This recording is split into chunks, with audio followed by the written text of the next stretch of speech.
This is Grapplers Talk. What is up, fans of Grapplers Talk? This is Dave coming at you with another episode each and every week. Thank you to everyone for downloading and tuning into the podcast. Appreciate all your love and support out there and being a fan of Grapplers Talk. We could not do this show without help from our partners over at Butterfly X, always supplying us with the best rash guards and no-gi kits and gis and belts and everything that you need. Hit them up. You could get custom academy gear printed through Butterfly X. You'll know the quality is going to be great. So check them out. Use our code word Grapplers Talk 10. You'll get 10% off of your order over there. Once again, thank you to our friends Justin and Marshall over there for always being on top of it and helping us out with Grapplers Talk. And I'm excited. Now, it's not very often, and not very often we get to hear from a woman on here. So I'm excited to kind of expand the Grapplers Talk network a little bit, but hear a little bit different perspective as well. I'm excited to introduce someone on the podcast. We got in touch just recently through mutual friends and being at events and always out in the jiu-jitsu scene. But I'm thrilled to have none other than Sarah Beth on, man. How are you doing? Welcome to Grapplers Talk. I'm doing great. Thank you so much for having me. I was excited to do this podcast, and I love what you're doing here and just, a platform to really get to talk about jiu-jitsu. So I'm excited to be on. Thanks for having me. Yeah, thank you for being a part of this, and I'm just thrilled. It's different for people like me who, like, when I first started jujitsu, there wasn't very many chicks involved or women competing at all. Like, it Yeah. was super rare to see. So obviously that's changed nowadays. You see such high level grappling in the women's division. I thought at CJI, the girls stole the show on this last one, but I always like to hear a different perspective, and I'm thrilled to hear, how did you get started in jujitsu? What was the path like, and what made you get involved in it in the first place? Yeah, I have had an interest in jiu-jitsu probably, gosh, for the last, call it 13 years. Like 13 Wow. years ago, a friend of mine, a coworker, was doing jiu-jitsu, was a blue belt at the time. So, I mean, 13 years ago as a blue belt, he's been doing it for a long time, right? Yeah. And I was recently divorced, and I had been in marriage for my entire adult life, right? And so I was there 17 to 27 Yeah. and recently divorced, two young kids. And I was really trying to find myself. I was trying to figure out where my place was in this world. And I knew I wanted fitness to kind of be a part of my everyday life. Although I have up to that point had never been an athlete. Okay. I was like the book nerd in school, always had my nose in a book, but never played sports, never was an athlete. And I was really wanting to get into it for my own health reasons and to find community and to find kind of my place. And a coworker of mine was like, "You should try jujitsu." And I didn't even know what it was. I had no idea what it was, but why not? Yeah. I was up to try anything. So I went to a class. I had a ton of fun. Everybody was really welcoming. I really enjoyed it. But simultaneously, I had also just recently purchased a Groupon. Groupon used to be a big thing, right? I Yeah. just Yeah. Yeah. purchased a Groupon for a CrossFit gym. And so I was trying kind of figuring out what I was going to do, and I ended up loving CrossFit as well. And I was like, okay, so I have an hour a day. I'm a single mom with two young kids, right? I have an Yeah. hour a day that I can dedicate to whatever it is I'm going to be doing physically. I don't have the time or the bandwidth for both of these sports, and I had to choose one. And I chose CrossFit. And I'm not sorry that I did, Yeah. because I think everybody who does jujitsu wishes they started sooner. Yeah. Of We get it course. in our mind that we would just suck just a little bit less had we only started sooner. Yeah. Um, and so but I think jujitsu finds you when you're ready, Yeah.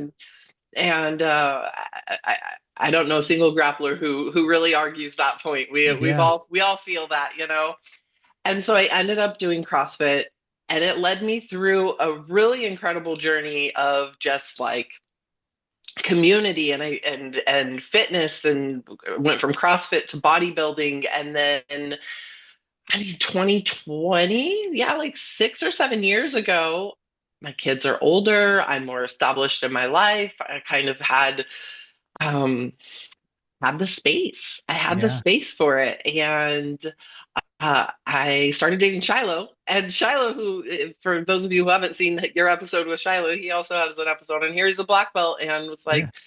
well, then come back, do a class come to jujitsu. And so I did. And I knew back then, 13 years ago, that I liked it, that I enjoyed it. But after my first class at Waza here in Elk Grove, I really at least I knew what jujitsu was. So the first class I got to do some live rolling, even though I knew nothing, right? As day Yeah. one white belt, I got to do some live rolling and really got a good movement in, learned some stuff. And I'll never forget on my drive home, this clarity, the sense of clarity that you get after hard rolls.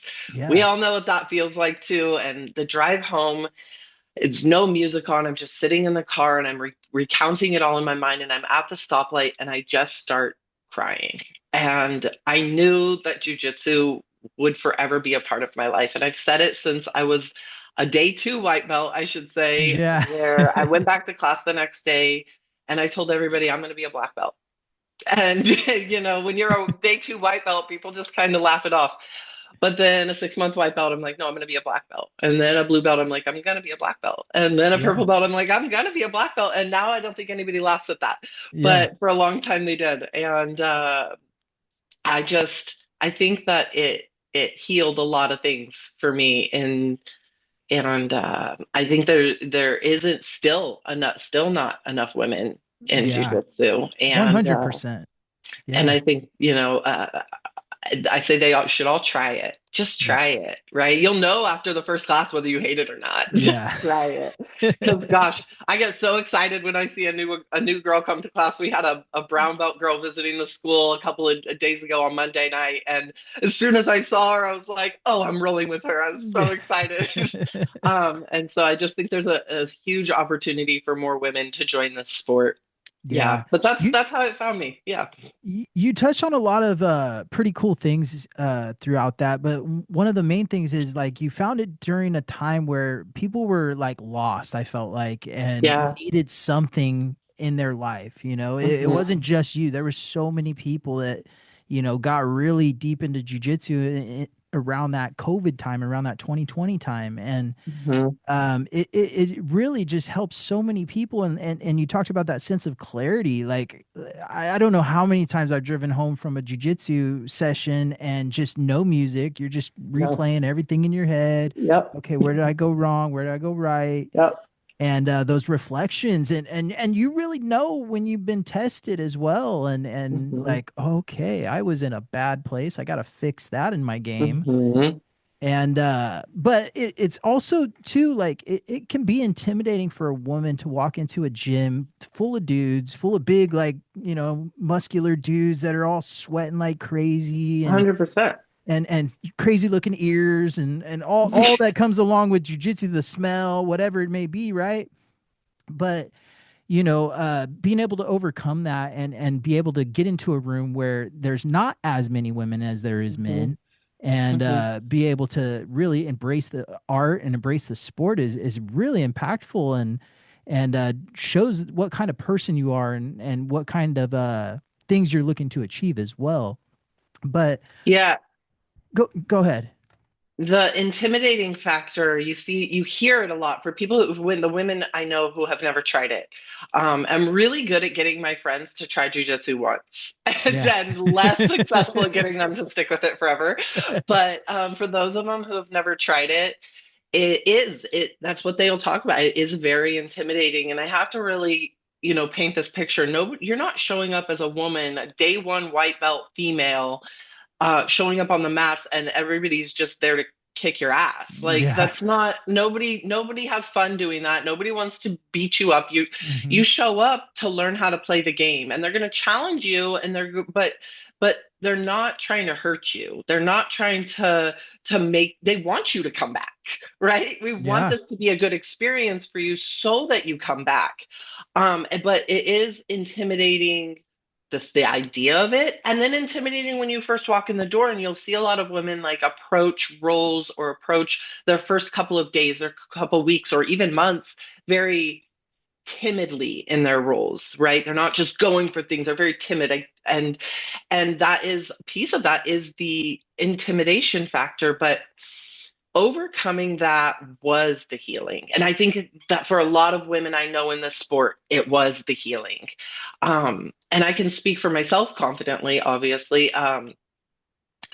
I went through my life up until the point of getting divorced. I was just no stranger to violence. I had lived a really violent, very unsettling life up to that point, which I won't dive into the nitty gritties, but I walked around this world kind of scared. I mean, I endured things and experienced things that no woman should ever have to, and that all women are terrified of, right? Hmm. And there's this underlying fear that lives inside anybody who has experienced that it's out there waiting for you again. But also, I think there's this underlying fear in women who have never, that, hey, this is a potential thing that could happen. I could be attacked by a man. Right. And what I love about jujitsu, and one of the things I think is so empowering, is when you imagine being attacked by a man, it only exists in your mind. And even when for those women who it has happened to, it only exists as a memory where they had no skill, right? They had Yeah. no jujitsu behind them. And when it only exists in our mind, we terrify ourselves. And jujitsu gives us this, where else can you experience, like, a safe place to experience the full strength and power of another human, not even just another man, but another Yeah. person, Yeah. and do it in a safe way. And I think more than self-defense, which of course jujitsu is there for self-defense, more than that is the desensitization of overwhelm that happens when you're completely overpowered by another person. And Right. if you can stay calm and collected and clear minded in a situation where you're being completely overpowered by another person, and then pair that with a little bit of jujitsu, ultimately you are in a much better position to protect yourself and to walk around the world more confidently and safe. And jujitsu gave me that. That was where the tears came from after my first day of class, was just no long, when the memories of these things that come back to us, you're no longer, you get to be the hero in that memory now. You no longer are the victim in that memory, because now you're like, okay, well, Yeah. if ever, right? Right. And it's just so powerful. So I think, yeah, for those people, women who are afraid of it, and for the women who have experienced it, it heals a lot in us, you know? Oh, 100%. I think it does a lot for men too. Like in a Hmm. sense, like I mean, men are a lot of times closed off, quiet, in a sense, and they don't really get that emotion out in every aspect of their life. So gives men as well a kind of a way out, or a way to get their Hmm. mind off of things, or Yeah, clarity, right? absolutely. But the mental aspect is so important in all of martial arts, right? And Hmm. you got to have a strong mind, and most of the time you don't even have to use your jujitsu in a real life situation once you have it. So Yes. that's one of the best I can't parts. I can't stress that enough. I think jujitsu can give people this false sense of self-defense, this false sense of security and self-defense. But the number one self-defense tactic you should be embracing is get the fuck away. Yeah, Like, flee, yeah, right? You're not trying 100. to. If we need to lean into our jujitsu, it's there. But ultimately, I want to get up and get out of there. Yeah, And when you're on the mats, is not to be over what I just said, not to cancel that out, but because it is very empowering in that way. But when you're on the mats, and like, if I'm doing jujitsu with you, I'm playing jujitsu, And you're playing jujitsu. Yeah. So there's some level of predictability. Shiloh had done a combatives course for law enforcement, and I went to that. And I'm not in law enforcement, but I went to that with him. And at the end of that, we did 3-minute rolls. And these are big, muscular, meathead alpha men that know no jujitsu. Okay, not the best white belts to roll with, but we did some 3-minute rolls. And I ended up with this guy who probably 220 pounds, muscular, 6 foot tall, big guy, knows no jujitsu. And I'm playing jujitsu. And Yeah. the game he's playing is I'm not getting beat up by a girl today. And it really put in perspective to me like, oh, he's playing a completely different game. I remember at one point I had him in my closed guard, just trying to slow this animal down, right? Just I Yeah. had him in my closed guard, and he has no tactics to get out of my closed guard that he knows. So he grabs me by my waist, one hand on each side of my waist, and just starts vigorously shaking me left and right. And I was like, oh, that's effective. I opened my legs. Okay. Yeah. But it made me realize like, yeah, you use jujitsu on the street.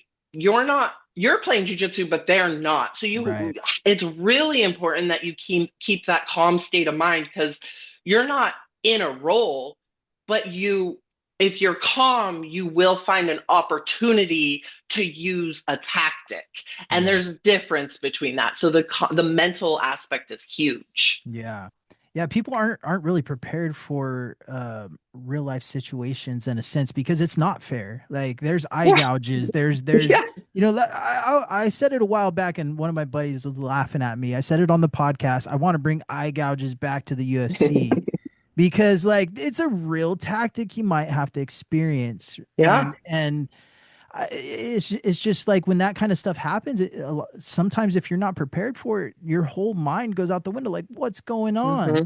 So Hmm. training the mind is very important and like you said, you know, it's very empowering being in those experiences and getting the knowledge of jujitsu. But at the same time, this world isn't fair, you know, and people will No. do dirty tactics on the streets. So you don't want to go around looking for fights all the time. Yeah, which isn't it funny? I find that the more skilled somebody is in the art of fighting, whether it's martial arts or combat, any kind of combat sport, the less like violent they are. They're Yeah. not looking for confrontation. The less confrontational they are, Yeah. because why? We have nothing to prove. I don't need to prove that I could beat you Right. up. Right. Yeah. Yeah. I do I have an interesting question. So now you didn't play sports growing up or anything like Mm-mm. that, but did you feel like bodybuilding and CrossFit really helped you getting back into jujitsu and helped you have kind of a baseline of something? So it did. It gave me a baseline of something. I was a pretty sick kid. I spent like a year in the hospital when I was 12, and I never really recovered from that. When you're that sick, it just my entire adolescence into my 20s, I was just kind of fragile, and had never worked out a day in my life. But then CrossFit taught me how to work out, and then I herniated a disc, Yeah. and could no longer do CrossFit. And my best friend was like, "Hey, he's a bodybuilder. He also used to own a CrossFit gym, and he was like, hey, you could still do bicep curls with a herniated disc. It's not the only way to work out." So I started doing bodybuilding. What I think is interesting when we compare bodybuilding and CrossFit and jiu-jitsu is how similar the communities are. And so while I think, yes, it gave me a physical foundation, that's the number one thing people say to me when they roll Yeah. with me is, you are so strong. Yeah. I'm like, yeah.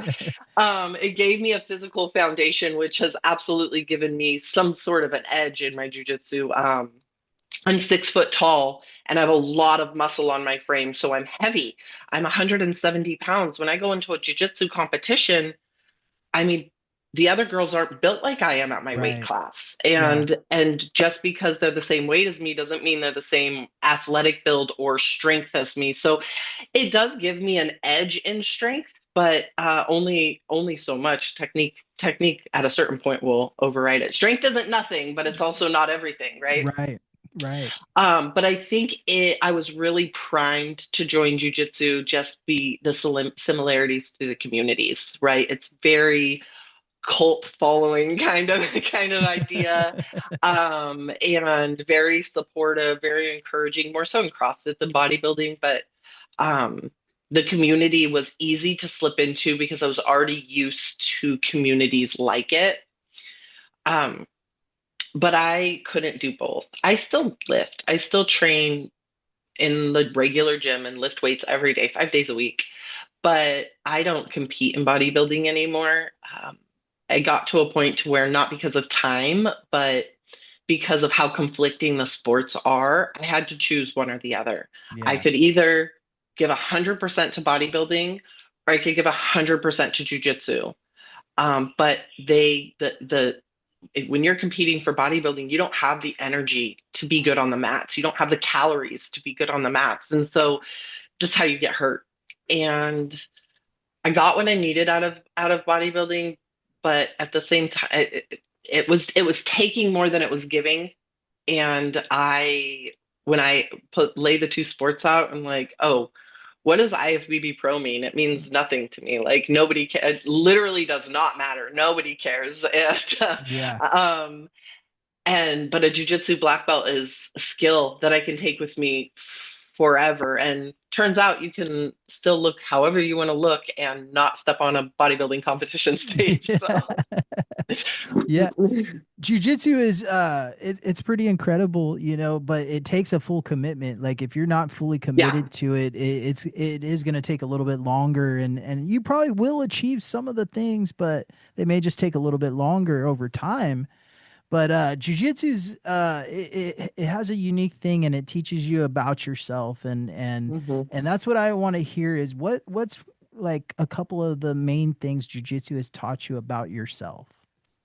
I think the way I overcome adversity is a big thing that comes to mind. Like it's funny that we talk about the clarity you get, the silent drives home. It's such a real thing, Hmm. and one of the things that I always think about is where else, a quote that I say to myself whenever I experience some sort of adversity and how I respond to that adversity on the mats. Yeah. Where else is that showing up for you in your life? An example would be like, I notice that moment that you stop fighting when you're on the mat, that moment they've got you in a bad spot, they're going after the submission, and you just stop fighting and Hmm. you're waiting for the tap.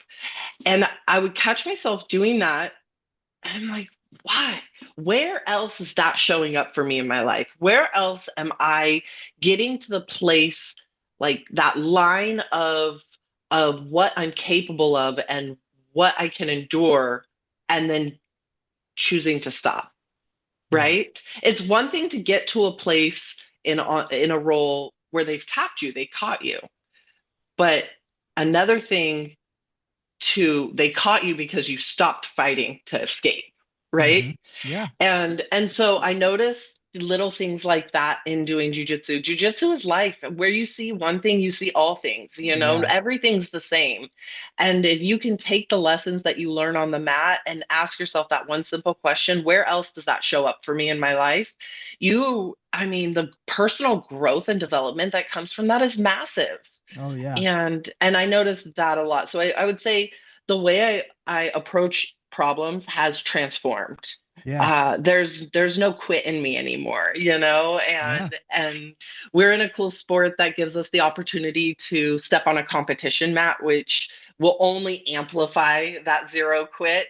Right. Um, but that's probably the biggest one, and the lessons of the self-defense that I shared with you, Yeah. flee before fight, Yeah. and what I'm able to take from it and share with my kids. Yeah. It's huge. Yeah.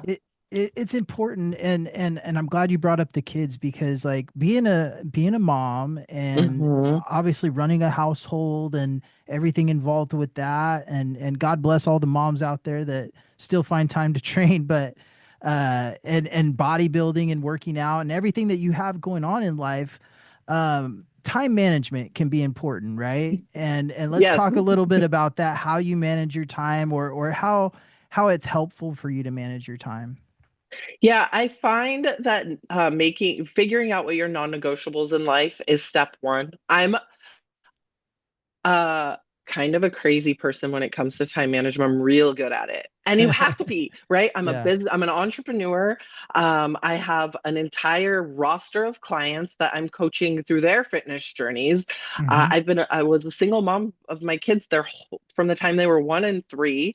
And bodybuilding and jujitsu and like you said, all of these things, if you're not good with time, you will drive yourself into the ground. And then you're trying to accomplish all of these things and none of it feels good because you just feel exhausted. None of it feels fun because you just want to curl up in a ball and cry Hmm. Yeah. because it's a lot, you know? And so a few things, I am, I live and breathe by my calendar. My Google Calendar, if you open up any given day, it's just a block of time. Literally every moment of my day is scheduled in my Google Calendar. If I have to run to the post office, it is on my calendar. And that is just getting into that habit. I'm a big reader. I love to read. So some really great books like Atomic Habits or The Power of Habit. These are some really good ones, to just kind of create these really great habits that set you up for success around time. Um, but I schedule it all, and the first step is knowing what your non-negotiables are. I call it my no matter fucking what list. No matter I like fucking that. what, I am going to train jujitsu 5 times this week. No matter fucking what, I am going to hit these macros in my diet or whatever, I'm going to go on this many runs, or I'm going to whatever your goals are, and break it down to the minutia. What is the no matter fucking what are the non-negotiables, and put those on your calendar first, like they're appointments that you can't miss, and schedule the rest of your life around it. And it was an extremely successful tactic for me. I have been very fulfilled in all my endeavors. I often have people say, "How do you have time for all of this?" Yeah. And I'm like, "Well, I make the time. I Yeah. don't watch a lot of TV. I don't doom scroll, and because there's no time in my day for that stuff. And sure, I can make time for that stuff, but then would I have the time to go to jujitsu? Would I have the time to also go to the gym or to go to my daughter's water polo game? Like, probably not, Yeah. because What is it taken away from, right? exactly, Yeah. exactly. So the calendar is a huge one. Um, I try and be sensitive to people who are like, they're call it what it is, right? Excuses Hmm. are that they don't have the time. And then they want to list all of the things that they have for their responsibility. And in my business, I'm a nutrition and fitness coach, but I'm also a hypnotherapist. And so I will, do hypnosis for people who are overcoming anxiety and depression. And Wow. I'm working through that. And it always comes back to that is a lack of purpose or passion, and not being their own obstacle, not knowing how to create time to make space for purpose and passion. And those are probably the two biggest drivers that I've seen in my profession and in my experience for anxiety and depression. Yeah. Yeah. I always say, with time management and things like that we were talking about, if it's that important to you, you'll find the time, right? Absolutely. And I told a buddy of mine that, he was saying he couldn't train at the time, and now he's way past that. But at the time he's like, I just don't have time in my day. And I told him exactly that. I said, if it's important, you'll find it. Hmm. And he looked at me Hmm. all, and he kind of got mad, and he looked at me all crazy, and I said, no, for real, dude. Like there's 6 a.m. classes, there's 5 a.m. classes, there's Yep. weekend classes, there's open mats. Like, There's other schools if you're yeah, traveling. There's always a way, and you just have to want it. Hmm. That's probably another thing that jujitsu has taught me a lot is what you're capable of when you truly want something. Yeah. Not kind of want it, not like the idea of, but if you truly want something, our ability to create that reality It's is possible. so Yeah. strong. Oh yeah. But you have to fucking want it. You Yeah. can't passively want it. You can't just like the idea of it. You have to want it and you have to be willing to show up for it. You Yeah. have to want it more than you don't. Yep. And if Eh, you do, you'll make it happen.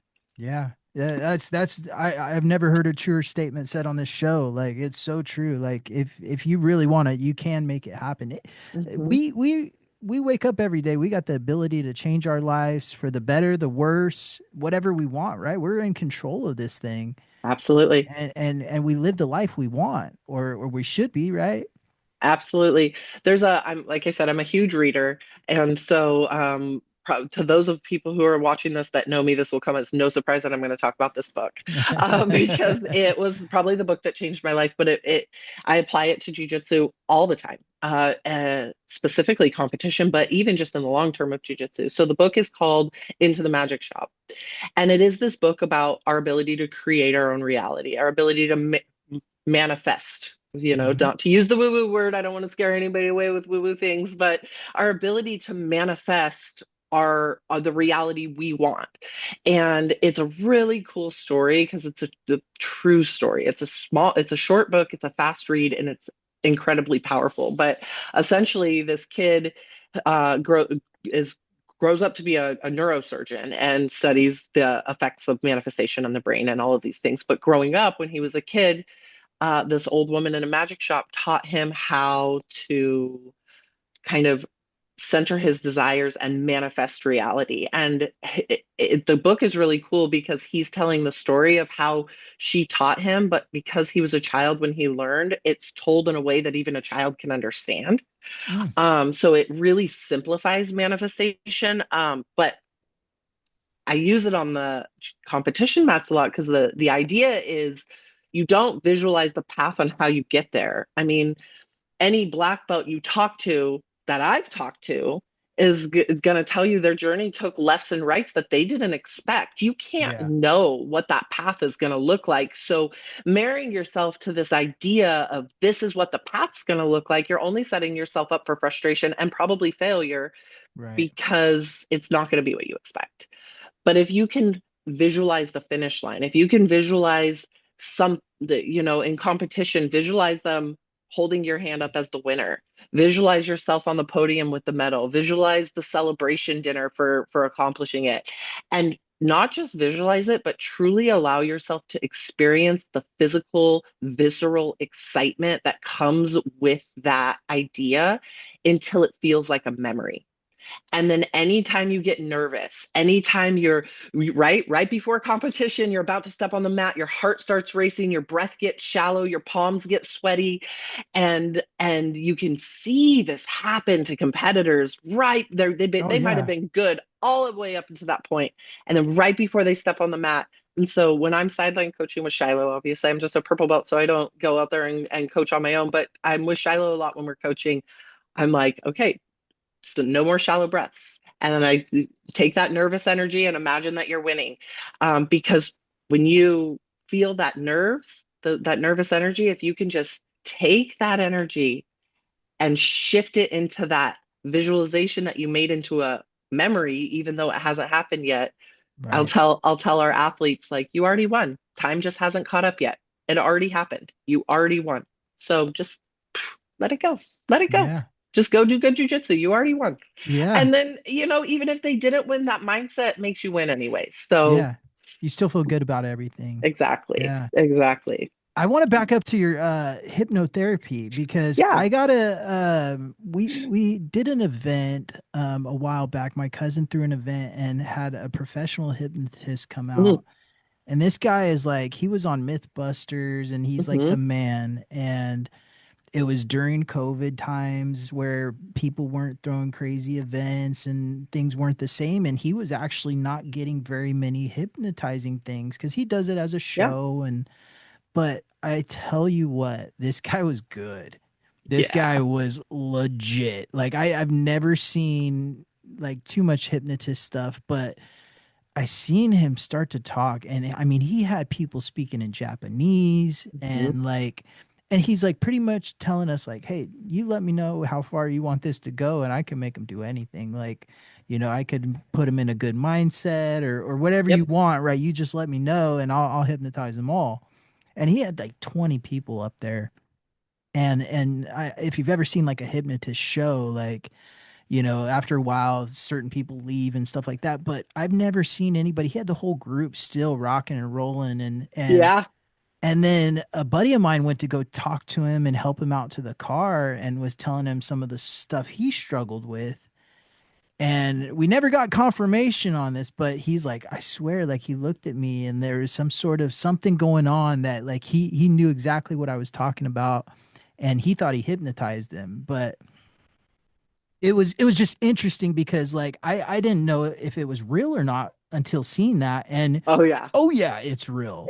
Oh yeah, it's Um so real. People think it's like a magic trick, but yeah, anybody can learn how to do it. And then at that point it just takes practice like any skill to become good. And it's the way you phrase things, who you're phrasing it to, their level of suggestibility, what mindset they're in when they go into it. Stage hypnosis works because people are very suggestible in a crowd because they're looking for entertainment. You'll find what you're looking for. So stage hypnosis is maybe one of the most impressive to watch because yeah, people are just so suggestible. um but anybody can be hypnotized, even a skeptic, right, we are you can't there is a limitation on you're most suggestible to your own thoughts and voice. So when you're in hypnosis, you know that you're in hypnosis. You hear you're awake, and you can forget. You can go so deep that when you come back to your primary state of consciousness, you forgot what was said, but while you're in it, you know you're in hypnosis. You hear the suggestions that are being said to you, and you can say, yeah, fuck that. yeah, I'm not doing it, you yeah, know. But most people are coming to you to be hypnotized for something they do want to fix or they right, do want to work. And so they're incredibly open and suggestible to it. Um, it's incredibly healing work on my end. I've never worked with somebody who didn't also heal a part of me. But it's also very energetically heavy. So you can only do so much of it in a day. You really have to protect your own energy because you're carrying the weight of a lot of other people's stuff, you know? yeah, But I went to school at the same hypnosis has a hypnosis institute in LA, but it was the same school that Joe Dispenza graduated from primarily. If you've ever heard of Joe Dispenza, super famous. okay, And NLP, hypnosis, they go hand in hand. So like Tony Robbins, all his stuff is yeah. NLP. And I'm also certified in NLP and hypnosis. But So you hear a lot about people like going to hypnotists to like quit smoking, and yeah, super that's powerful. an important one. I've heard tons of people saying it's worked, or either it hasn't worked, or all kinds of Hmm. different things. But a lot of people go for that kind of thing. Um, Hmm. like how beneficial is it for like a jujitsu athlete to get into hypnosis? Like what are some of the key benefits they can receive from it? Yeah, so competition nerves, just like what I was talking about in the beginning when you first start, just kind of being timid in going for things, like trusting. How many times have you talked to somebody or rolled with somebody who got caught or was frustrated after the roll because they're like, "Ah, I wasn't sure I knew how to do it, so I didn't even try," that kind of Hmm. stuff. Like trusting your jujitsu to put the effort in and overcoming the mindset of needing to win as opposed to needing to learn. Um, Definitely big for the competition anxiety, huge for the competition anxiety Yeah. and overall mindset. I'm I'm not going to be able to hypnotize you to like download all of jujitsu in your mind. Like, Yeah. that's not how it works. Wouldn't that be nice? Yeah. I know some people who'd pay for that, but but no, I definitely just like the overall mindset around it. I mean, the mind is a powerful thing, and we are most often the ones standing in our own way of our success.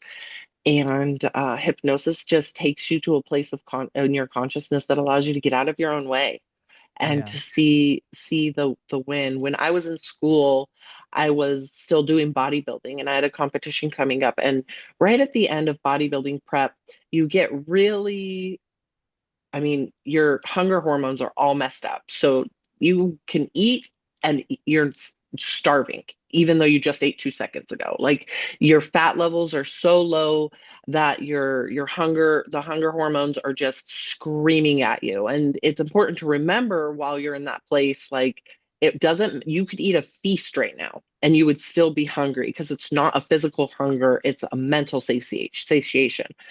But what happened to me was, I'm still in school and I'm at the tail end of my prep and I'm really struggling and just craving McDonald's and Taco Bell, like Yeah, the garbage. worst food ever. And it's just like to the point of self-sabotage. And I was talking to one of my professors about it just casually.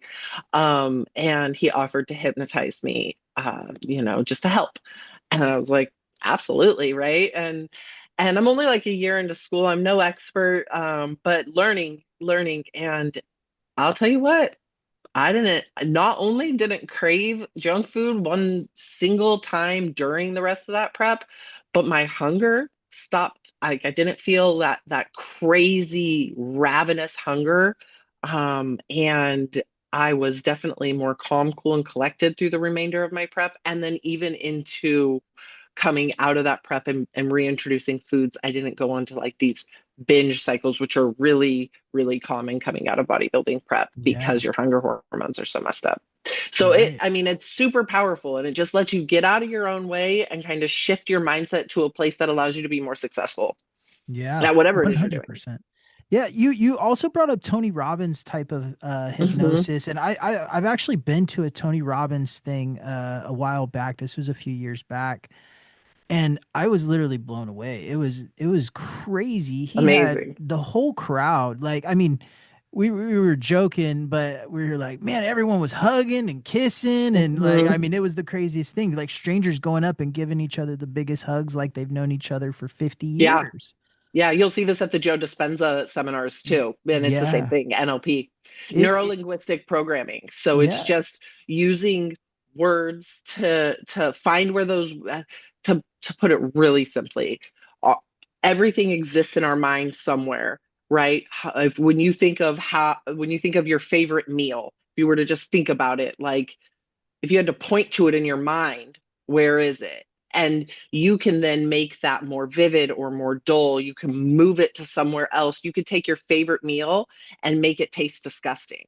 Yeah. Just with words, just with visualization and words and moving things in your mind from like Wow. reorganizing the bookshelf.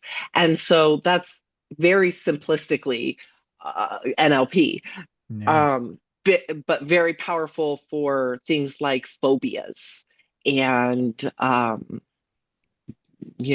appetites and Yeah. getting over things you dislike a lot. Um, Yeah, I was in sales at the time, and I mean it was crazy. Like I went on this crazy hot streak after that, and I mean it was like something in my mind shifted. I didn't even know what was happening. Like I remember people at work were like, "What's going on, dude? You're doing amazing," and all this stuff, and it lasted for a good while. Like I mean, we're talking like a month and a half of mhm. this mindset shift, and but it does wear off, right? And and Yeah, and yeah. and and why does it wear off, or what's the thing? Like, do you got to I keep mean, going, or how does it work? we fall back into the old patterns and ways that paved the way to end up there in the first place, Yeah. and it just reinforces those neurological pathways that have already been there instead of reinforcing the new ones. But if you shifted something in your mind and then created an identity around that shift, I think anytime you want something to be permanent, it has to be more than discipline. It has to be more than motivation. If you want it to be permanent, it has to be part of who you are. And so when we make these shifts and changes mentally in our mindset, we have to then reinforce them with actions and behaviors that allow that to become part of who we are.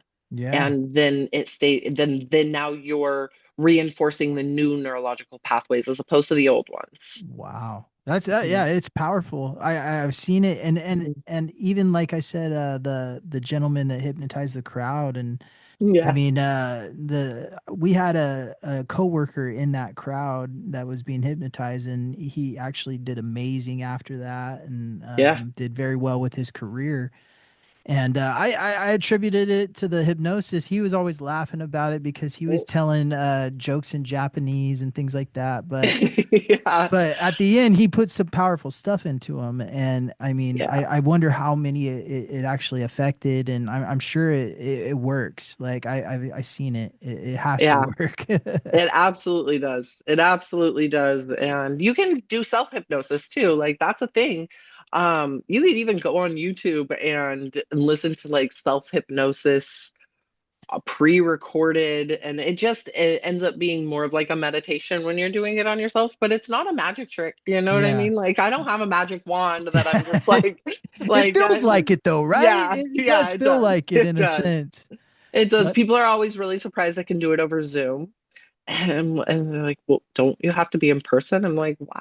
But no, you don't have to be in person. It's not magic. yeah. um, but Yeah, yeah, it's funny just the lack of understanding around that stuff. But you're seeing more and more sports people get into yeah. hypnosis, and I mean Tony Robbins walked out with Conor McGregor before, and you know all Hmm. those different things in the UFC. You've seen a few different sports psychologists and hypnosis, and people that try to work on the mind before the battle, right? And that's Because it's such a all crucial thing. mental. Yeah, it really is. Yeah, Yeah, it's it's all mental. What we're gonna, yeah. When you think of what do they call it, the blue belt blues, you get the blue, yeah, like people quit at blue belt. 100%. And I've always said I'm gonna be a black belt one day, but I got to the point at blue belt where I was like, oh, this is what they're talking about. I understand why people quit because and I was telling Shiloh, I was like, if I wasn't who I am, like I'm not gonna quit. Like Yeah. I'm gonna push through this. But if I was, I can see why people do, because you get to this point of where you start holding and it's all mental. It's all Hmm. mental. You've been given this belt, and now mentally you think, okay, that means I know something. But then you show up and you're like, shit, the same people who were kicking my ass yesterday are kicking my ass today. And in fact, somebody who I used to beat all the time beat me today. So I guess I just suck and I'm never getting better. And then you start getting frustrated that your progress isn't faster. And you're like, I want to know more. I want to learn more, but it's not happening. And then it becomes less fun to show up and get beat up because you've held yourself to this standard mentally that doesn't, and then people quit. Yeah. Um, I got to that place and I started doing privates with Becca McLean. I don't know if you know who she is. She's a black belt here over at Aries in Roseville. Okay. But I went to her and I was like, I need to be a purple belt and I need to get over this hump that I'm on. And I know the colors of the belts don't matter. It's not about the color of the belt. It's not about my ego. It's about I don't ever want a belt I don't deserve. I don't ever want a belt I don't deserve. I was going to Aries Roseville at the time, and I said, but I want to deserve this belt. And showing up to class isn't giving me the progress I want at the rate in which I want it. And there's very specific things, conceptual things that I want to work on. And up until that point, passing guard and getting my guard passed, well, passing guard was not something that I was great at. And my guard would just get passed. And I told her I'm so frustrated with this because like all the rest of my jujitsu doesn't matter if I'm sandwiched flat against the mat and between somebody else. Like I'm just being crushed the whole time because my guard gets past like the butter. It's so frustrating. And Yeah. so I started doing privates with her multiple times a week. And for a year, I'll tell you, for a year, I was to jujitsu 7 days a week. I did privates 2 days a week. I watched videos.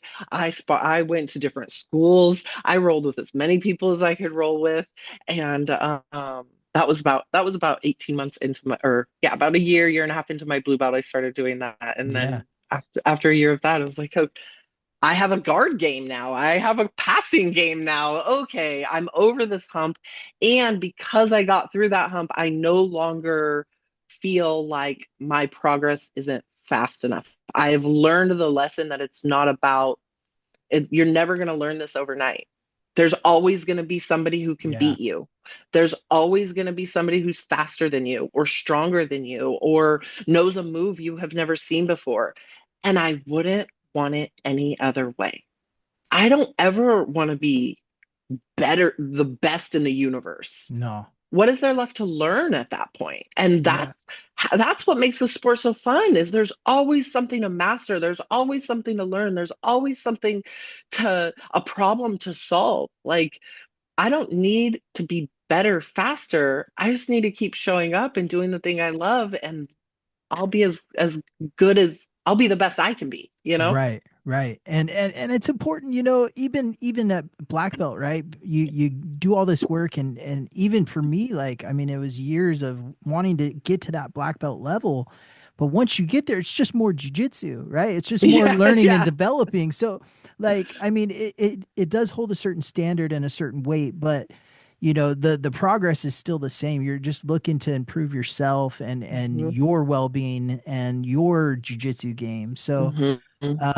like you said earlier, everyone has a different journey. No one really knows how it's going to line up, but it always does, right? It always does. It's funny how the journey makes so much more sense when you look at it in reverse, right? The dots Hmm. connect when you look at Hmm. them in reverse. You're like, oh, I see how this path went, but you can't do that going forward because we can't see the future. So, Yeah. looking at it in reverse and just allowing yourself to be grateful for those moments. It's another thing jujitsu taught me is like every moment every defeat I've ever gotten, every defeat that has turned into something that I learned that I put into my game that's now part of my A game. At the time, it was frustrating. I was mad, but I can look back and say, I'm so grateful for that defeat. I'm so grateful for what that taught me. And so now when I'm faced with that kind of stuff, I tell myself, like, okay, one day I'm going to look back on this and be so grateful for it. So let's just skip all the bullshit and be grateful for it right now. Yeah. Yeah. Yeah. That's 100%. I think of things like, I mean, this is a little morbid, but like Kobe Bryant had this great NBA career, and not far after he retired, he passed away. And I Mm, mean, he missed out that, on, so much. Like he got to enjoy those moments, but like, really reflecting back and looking back in your life and understanding what those moments were about and how it mhm, shaped you and how it changed you and really got you to where you're at. And life's too mhm. short, so you got to enjoy those moments and do some self-reflection too. You were bringing that up, and I think that is one of the most crucial things that someone can do in jiu-jitsu. Don't just show up and train and go home, but reflect on your roles, reflect on where your game is, and Mhm, really strive to improve it. mhm. Like it's going to help you achieve so much more in the sport and in life and whatever you're looking to So do with it. much. And the self-reflection will, if you're really honest with yourself in that Yeah. reflection and call yourself out if you're not being, nobody else is part of your self-reflection but you Hmm. and you. So if you're lying Yeah. to yourself, call yourself out on that and Yeah. be super honest with yourself because if you are, you'll often find where you are standing in your own way, where you are preventing the further progress of your game of your ability to execute this sport proficiently and that self-reflection is it's everything and it's where you're going to learn that jujitsu isn't your the learning isn't linear and you may have an awesome spider guard game or collar sleeve game or you know pick your poison. Yeah. Awesome. But if you want to add to that, you're going to have to play with the thing you're not very good at. And that's going to lead to a lot of taps, and you're going to find yourself in bad positions. And be honest with yourself. Are you not really executing in this thing that you want to learn and you want to get better at, because you're leaning on the thing you're really good at because your ego doesn't want to get the tap? Your ego doesn't want to be in the bad position. And you see that I can only speak from my experience, and I don't mean to blanket statement anybody, but I see it in a lot of men. A lot of men that are just like, no, Yeah. I'm strong and I'm heavy and I'm gonna smash the fuck out of you, even if that means I don't ever my jujitsu education and learning different things is going to be so dramatically slowed down. I don't care. And then you find these people that are just strong and heavy and smashy, but they don't have a lot of technique because they've been Yeah. hiding behind that because they don't want the tap. Their ego won't Mm-hmm. let them have it, you know? Mm-hmm. Yeah, it's very true. Yeah. There's so many men are like that. It's not a blanket statement. That's how us men are. Yeah. Yeah, we do Yeah. have egos sometimes, but overcoming that, like jujitsu does help in a sense. Like if you really do that self-reflection and try to develop your game better, you can overcome that ego a Hmm. 100%. So um yeah, I've just enjoyed this conversation. This has been an awesome Same. episode. I just love talking about jujitsu. It's Me there's too. so much there to really dissect and go over. And I mean, we haven't even gotten into competition. Competition Yeah, jujitsu I know. is a whole nother ball game. I do want to ask you though, before we get off here, I do want to ask how do you set your goals, or are you a goal oriented person? Oh And yeah. what are some of the goals you have for your journey in jujitsu, other than black belt, of course? Yeah, so ultimately the ultimate goal is that black belt. I try to not put too much of a timeline goal on the belts. Because again, I don't want a belt I don't deserve. I want that belt wrapped around my waist. I don't want to be a brown belt that walks into a room at an open mat that I've never been to and leave having people go, "Brown belt, really?" Like, no, I don't want that. And so I try not to put a timeline on it. I want it when I deserve it. I want it when my skill level reflects it. And so I try and make my goals more skill based, more tactic based, more um, community involvement, growing my community base. Right now, my goals are like one of the goals I have is to compete at every level, at every belt. So I competed at white belt, I competed at blue belt. I have not competed at purple belt yet, but I will. 2 days after I got my purple belt, I tore my LCL. Oh And no. so, yeah, so this has been 2026 has been a year of healing. So, but I also have a goal of doing Master Worlds. I want to do Master Worlds. I haven't done as much competition in Jiu-Jitsu as I have in CrossFit or bodybuilding. I kind of I kind of needed a break from competition after those two sports. I can Um, imagine. and so for this next part of my jujitsu journey, it's going to be a little bit more competition based, and just it's always just getting out to different schools, getting to roll with new people. I'm always looking for other girls to roll with. So if you're a woman, you're in the Northern California Elk Grove area, come to Waza. I would love to roll with you. I just moved to Elk Grove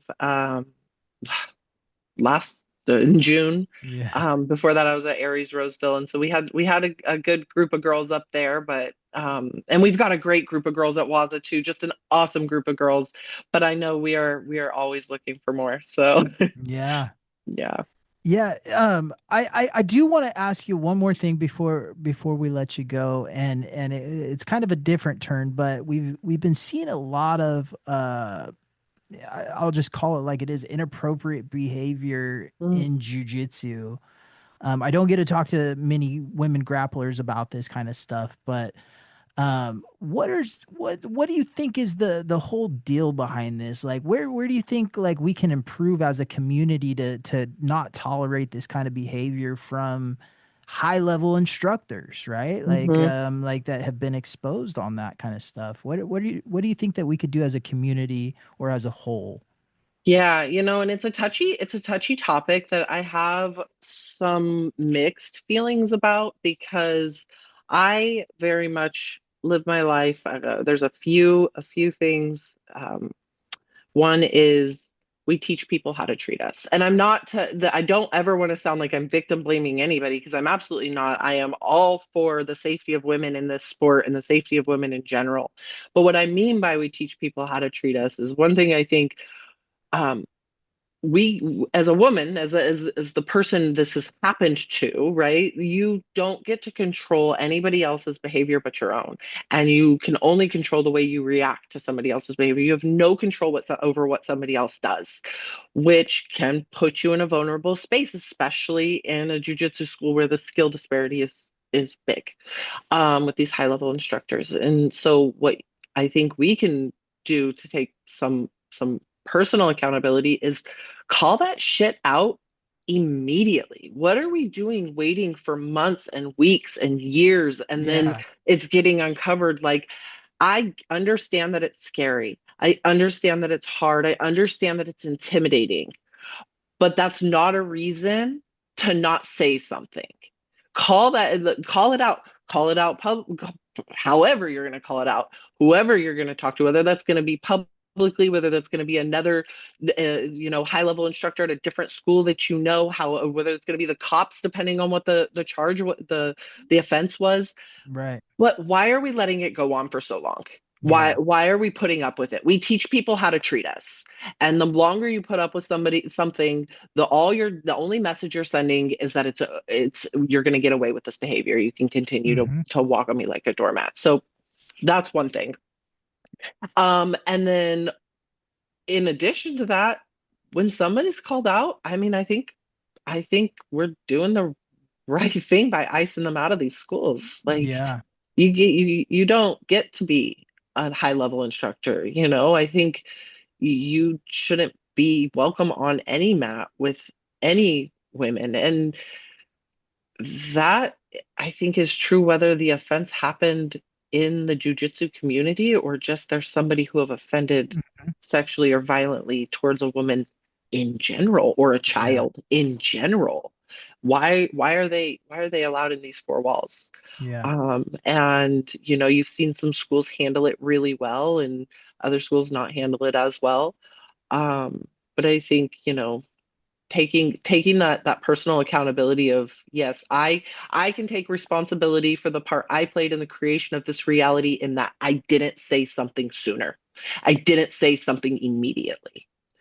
Um, so I don't know if that answers your question. I think it's terrible. I think It's a touchy topic, this is right? somewhere.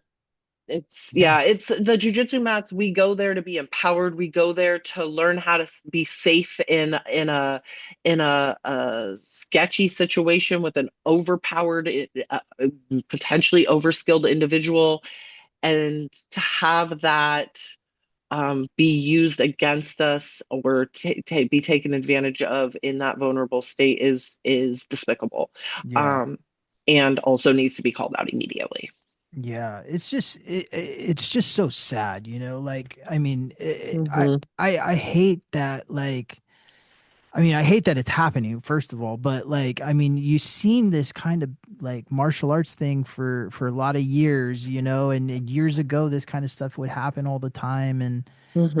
and now that it's circling, and you're getting these high level instructors, and they're going to jail and things like that over it, and so many schools are changing affiliations, and I mean, Yeah. it's just crazy to me. Like They I should be going to jail. They should be going to yeah, jail I and I changing affiliations, you I know? I thought that, like, I just thought that maybe people get put on too high of a pedestal, or Oh, that absolutely. that God complex or something is going on there, right?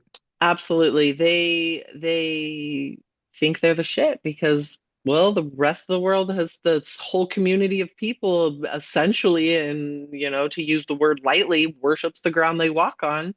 So then why? They can do whatever they want, right? Yeah.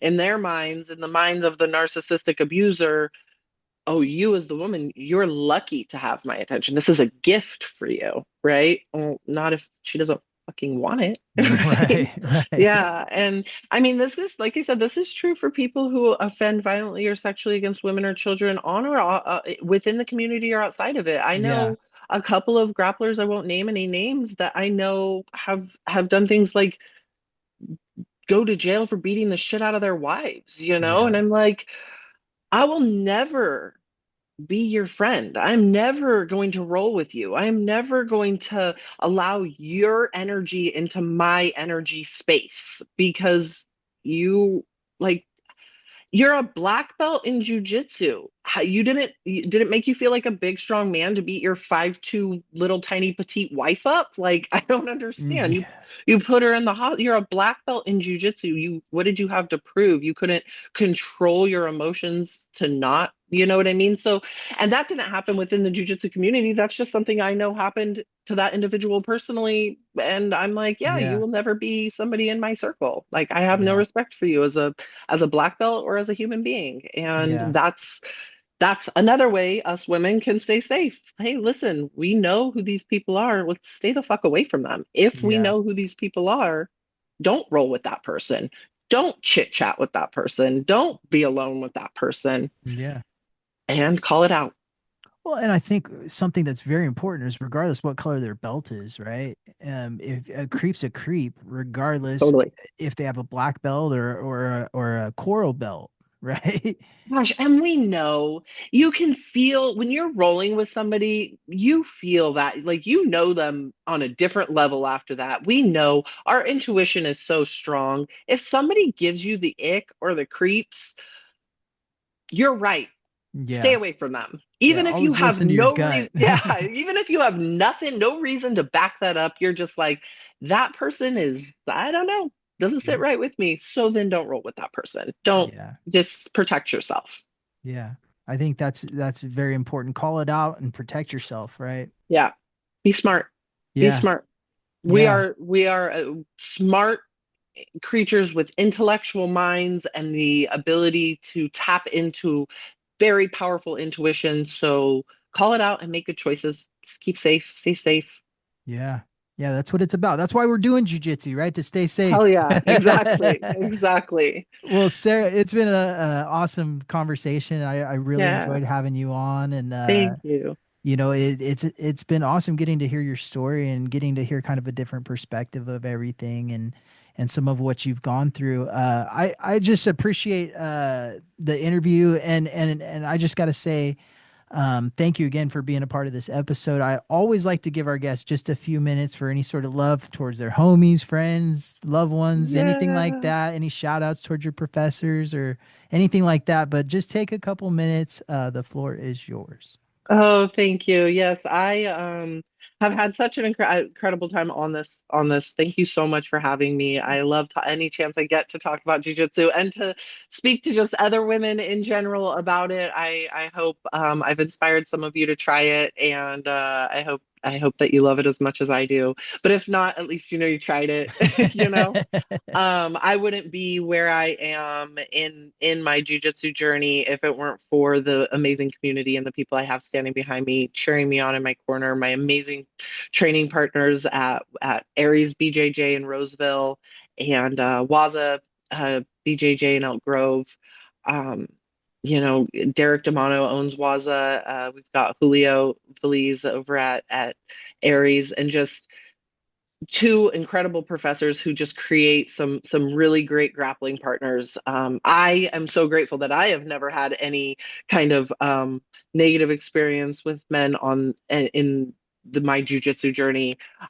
Just nothing but respectful, amazing partners to roll with. So, big thank you to you know Waza and Aries, Julio and Derek specifically, and then of course you know, Shiloh. Shiloh's my boyfriend.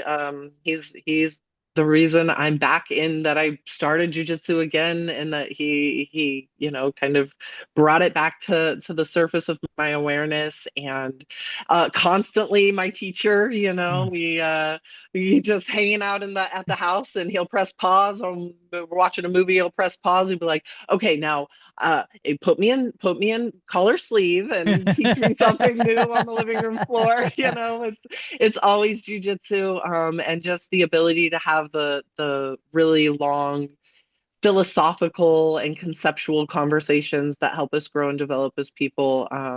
He is the reason my conceptual knowledge of jiu-jitsu is as high as it is, and always keeps me coming, even on the days where I'm not motivated to go, because bed sounds really nice. Bed, we could go to sleep instead, jiu-jitsu. So definitely a huge thank you to Shiloh, and yeah, and to you, and all of the whole jiu-jitsu community. I'm super grateful to be a part of it.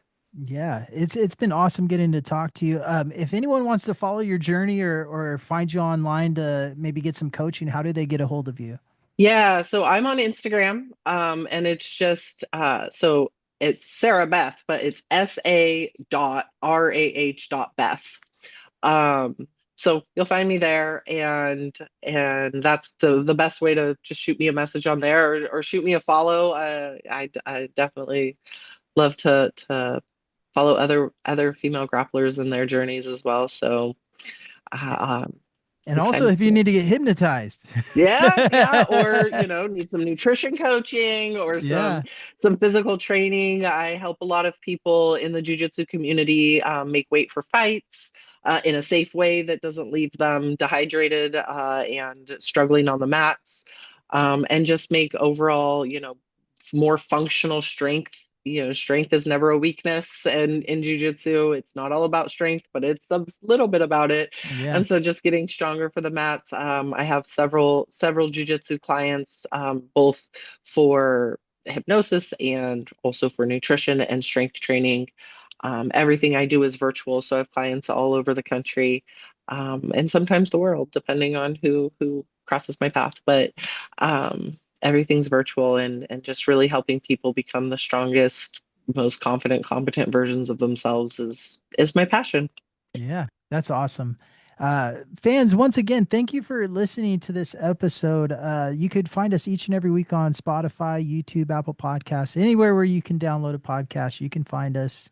Again, thank you to our great partners over at Butterfly X. Please go check them out. They're truly the best rash guards on the planet. Go check them out. Use our code word Grapplers Talk 10. You'll get 10% off. Academy owners, if you need jiu-jitsu gear made, gis, rash guards, whatever it is, hit them up. They will help you out. They will get you set up, packaged nicely. Everything will be beautiful. So hit them up. Again, thank you to everyone for downloading the podcast. This has been another amazing episode of Grapplers Talk. This is Dave, and we are out. This is Grapplers Talk.